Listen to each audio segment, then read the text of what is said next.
Hello दोस्तों, एक बार फिर से स्वागत है आपके अपने भरोसेमंद यूट्यूब चैनल पर। पूर्व सैनिकों के लिए खुशखबरी, सरकार ने बढ़ाई पेंशन। हर रैंक के पेंशनभोगी की पेंशन में बम्पर बढ़ोतरी। इसके अलावा 18 माह बकाया भुगतान को लेकर, डीए यानी महंगाई भत्ते में बढ़ोतरी को लेकर, महिला कर्मचारी की पारिवारिक पेंशन को लेकर, फिटमेंट फैक्टर में बढ़ोतरी को लेकर, एफएमए यानी फिक्स मेडिकल अलाउंस को लेकर अभी बड़ी खुशखबरी निकलकर सामने आ रही है। जानेंगे सभी खबरों को विस्तार से। सबसे पहले वीडियो को लाइक कर दीजिए, क्योंकि एक लाइक ही हमारी मेहनत का फल होता है। साथ में चैनल पर फर्स्ट टाइम विजिट किया तो चैनल को सब्सक्राइब करके बेल आइकन दबा दीजिए, ताकि कर्मचारियों, पेंशनभोगी और जवानों से संबंधित वीडियो को नोटिफिकेशन आपके पास पहुंचे सबसे पहले। तो चलिए जानते हैं खबरों को विस्तार से बिना किसी देरी के। पहली बड़ी खबर की बात करते हैं। सेना से रिटायर्ड लोगों के लिए अच्छी खबर है। उन्हें सरकार ने बड़ी पेंशन के तौर पर नए साल का तोहफा दिया है।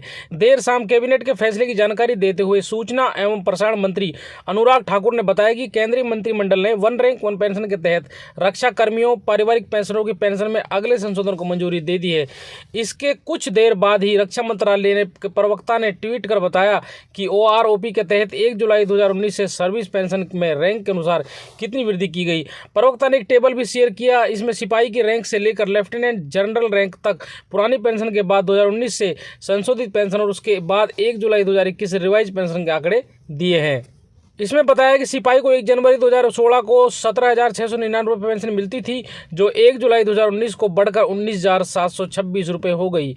अब यह 1 जुलाई 2021 रिवाइज होकर 20,394 रुपये हो गई है। इस प्रकार से 1 जुलाई 2019 से 30 जून 2022 तक संभावित बकाया 27,000 रुपये बनता है, जो एरियर के रूप में दिया जाएगा। केंद्रीय मंत्रिमंडल ने रक्षा बलों के कर्मियों और पारिवारिक पेंशन धारकों के लिए वन रैंक वन पेंशन के प्रावधानों में संशोधन के प्रस्ताव को शुक्रवार को मंजूरी दे दी। सूचना एवं प्रसारण मंत्री अनुराग ठाकुर ने बताया कि इसका लाभ परिवार पेंशन धारकों के साथ युद्ध में शहीद होने वाले जवानों की विधवाओं और दिव्यांग पेंशन धारकों को भी मिलेगा। उन्होंने बताया कि इसके कारण सरकारी कोष पर हर साल 8450 करोड़ का बोझ पड़ेगा। ठाकुर ने कहा कि इसे जुलाई 2019 से लागू किया जाएगा। मंत्री ने बताया कि इसके तहत जुलाई 2019 से जून 2022 तक की अवधि का एरियर भी बकाया दिया जाएगा, जिसके मद में 23,638 करोड़ रुपए की राशि बनती है।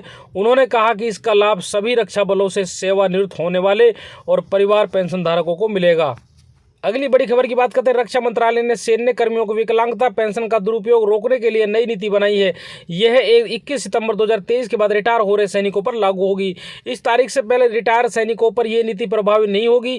पहले विकलांगता पेंशन की न्यूनतम शुरुआत मूल वेतन का 20% था, लेकिन अब यह 5% से शुरू होगा।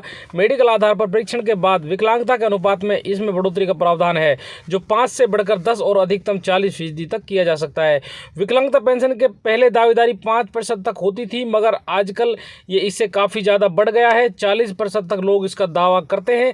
ऐसे में इसका दुरुपयोग ना हो, ये सुनिश्चित करने के लिए पेंशन की नई नीति लाई गई है। नई पेंशन नीति में यह भी प्रावधान किया गया है कि जो सैनिक आंशिक रूप से दिव्यांग है और सेनाओं में सेवाएं दे सकता है, उससे रिटायर होने के बाद इम्पेयर्ड अलाउंस मिलेगा। सरकारी कर्मचारी की पेंशन में जल्दी ही इजाफा होने जा रहा है। सरकार पेंशन की लिमिट को बढ़ाने की तैयारी में है, जिसके बाद अब सरकारी कर्मचारी की पेंशन दुगनी हो जाएगी।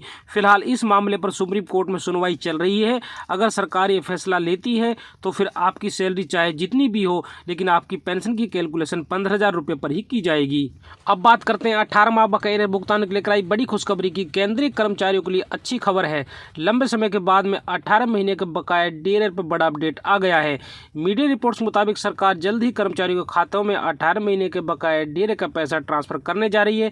सरकार ने लोकसभा में भी 18 महीने के डीए के बारे में जानकारी दी थी। सरकार ने बताया कि कोरोना महामारी के दौरान कर्मचारी के रोके गए महंगाई भत्ते से सरकार को 34,402 करोड़ का फायदा हुआ था। 48 लाख से ज्यादा केंद्रीय कर्मचारी और 68 लाख से ज्यादा पेंशनर को जल्द ही डीए का पैसा मिल जाएगा। बता दें कि सरकार की तरफ से अभी तक डीए को लेकर कोई सहमति नहीं बनी थी, लेकिन उम्मीद की जा रही है कि सरकार जल्द ही 18 महीने का बकाया डीए का भुगतान कर सकती है। सरकार ने महंगाई भत्ते की 3 किस्तों पर रोक लगा दी थी। साल 2021 में इसे जून में बहाल कर दिया था। केंद्रीय कर्मचारियों की लगातार मांग है कि ये उनका हक है, इसका पैसा रोकना नहीं चाहिए। एरियर की डिमांड को लेकर कर्मचारी ने कोर्ट में भी अपील की थी। इस पर सुप्रीम कोर्ट ने सरकार को यह कहकर विचार करने के लिए कहा था कि ये कर्मचारियों का हक है, इसे फ्रीज किया जा सकता है, लेकिन रोका नहीं जा सकता। लेकिन अब आगामी लोकसभा चुनाव को मद्देनजर रखते हुए सरकार 18 माह बकाया भुगतान को लेकर बड़ा फैसला ले सकती है। अगर ऐसा होता है तो देश भर के करोड़ों कर्मचारी पेंशनरों के खातों में 2 लाख से ज्यादा रुपए की राशि ट्रांसफर कर दी जाएगी। आगे डी यानी महंगाई भत्ते में बढ़ोतरी को लेकर आई बड़ी खबर की बात करते हैं। केंद्रीय कर्मचारियों के लिए नए साल का आगाज धमाकेदार रहा। अब उनके लिए छप्पर फाड़ खुशी इंतजार कर रही है। केंद्रीय कर्मचारी की महंगाई भत्ते में जबरदस्त इजाफा हुआ है, लेकिन सिर्फ इतना ही नहीं, केंद्रीय कर्मचारियों को नए साल में और भी बड़े तोहफे मिलने जा रहे हैं। सबसे पहले केंद्रीय कर्मचारियों को अगला महंगाई भत्ते में इजाफे का तोहफा मिलेगा। हालांकि इसके लिए मार्च 2024 तक इंतजार करना होगा। जुलाई से दिसंबर 2023 के एएसपी इंडेक्स नंबर कन्फर्म हो चुके हैं। अब कम से कम केंद्रीय कर्मचारियों को 50% महंगाई भत्ता तो मिलेगा ही। नवंबर एएसपी इंडेक्स के नंबर्स आ चुके हैं, दिसंबर के नंबर अभी आना बाकी हैं।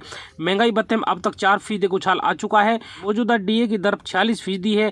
एएसपीआई आंकड़ों को देखें तो महंगाई भत्ते का स्कोर 49.68% पहुंच चुका है। अगर एएसपी इंडेक्स के आंकड़ों को देखें तो फिलहाल कर्मचारियों को 4% डीए बढ़ना कन्फर्म हो गया है, यानी कर्मचारी को डीए 46% बढ़कर 50% हो जाएगा। अगर दिसंबर के आंकड़ों में उछाल आता है तो कर्मचारी को डीए यानी महंगाई भत्ता 46% से बढ़कर 51% भी हो सकता है। वैसे तो ये नया साल केंद्रीय कर्मचारी पेंशन की कई बड़ी खुशखबरें लेकर आया है। साथ में फिटमेंट फैक्टर को लेकर बड़ी खुशखबरी निकलकर सामने आ रही है। सातवें वेतन आयोग की सिफारिशों के आधार पर केंद्रीय कर्मचारी की न्यूनतम सैलरी बढ़ाने के लिए फिटमेंट फैक्टर लागू किया गया। फिटमेंट फैक्टर लगने की वजह से केंद्रीय कर्मचारियों की न्यूनतम सैलरी सीधे 6,000 रुपये से बढ़ाकर 18,000 रुपये कर दी गई थी। फिटमेंट फैक्टर 2.57 गुना निर्धारित किया गया था। हालांकि सिफारिश के मुताबिक इसे 3 रखने की बात कही गई। अगर ये 3 होता है तो मिनिमम सैलरी 21,000 रुपये बनती है, लेकिन केंद्रीय कर्मचारी इसे 3.68 रखने की डिमांड रखी। तब से ये मामला लंबित है। कई साल बीतने के बाद भी फिटमेंट फैक्टर को लेकर कोई बदलाव नहीं हुआ था, लेकिन अब बहुत अच्छी खबर निकलकर सामने आ रही है। केंद्रीय कर्मचारियों के लिए उनका फिटमेंट फैक्टर नए साल पर रिवाइज होने वाला है। केंद्रीय कर्मचारियों के लिए अच्छी खबर आ चुकी है कि उनका फिटमेंट फैक्टर नए साल में रिवाइज होने वाला है। सूत्रों की माने तो सरकार कर्मचारी को खुश करने की तैयारी में है। ऐसे में उनका फिटमेंट फैक्टर 2.57 गुना से बढ़ाकर 3 गुना किया जा सकता है। हालांकि ये मौजूदा मांग से काफी कम है, लेकिन 3 गुना होने पर भी कर्मचारियों के पेमेंट के हिसाब से अच्छा खासा इजाफा होगा।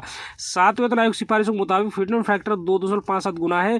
केंद्रीय कर्मचारी की सैलरी तय करते समय भत्तों के अलावा जैसे महंगाई भत्ता, यात्रा भत्ता, हाउस रेंट अलाउंस वगैरह कर्मचारी की बेसिक सैलरी को सातवें वेतन आयोग के फिटमेंट फैक्टर 2.57 से गुना करके निकाला जाता है।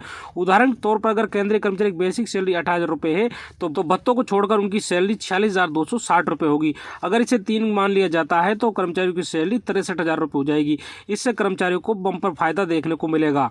केंद्रीय कर्मचारी की सैलरी तय होती है तो इसके बाद तमाम तरह के भत्तों को जोड़ा जाता है, जैसे DA, TA, HRA, medical reimbursement वगैरह। डीए में बढ़ोतरी के बाद टीए उसी आधार पर बढ़ाया जाता है। डीए में बढ़ोतरी टीए से भी लिंक्ड है। इसी तरह एचआरए और मेडिकल रिम्बर्समेंट भी तय होता है। जब सारे भत्ते कैलकुलेट हो जाते हैं तो केंद्रीय कर्मचारी की मासिक सीटीसी तय होती है। सभी तरह के भत्ते और सैलरी फाइनल होने के बाद अब बात आती है मासिक प्रोविडेंट फंड और ग्रेच्युटी योगदान की। पीएफ और ग्रेच्युटी योगदान बेसिक सैलरी और डीए से लिंक होता है। केंद्रीय कर्मचारी का पीएफ और ग्रेच्युटी उसके फॉर्मूले से तय होता है। जब सारे भत्ते और कटौतियां सीटीसी से हो जाती हैं तब केंद्रीय कर्मचारी की टेक होम सैलरी तय होती है।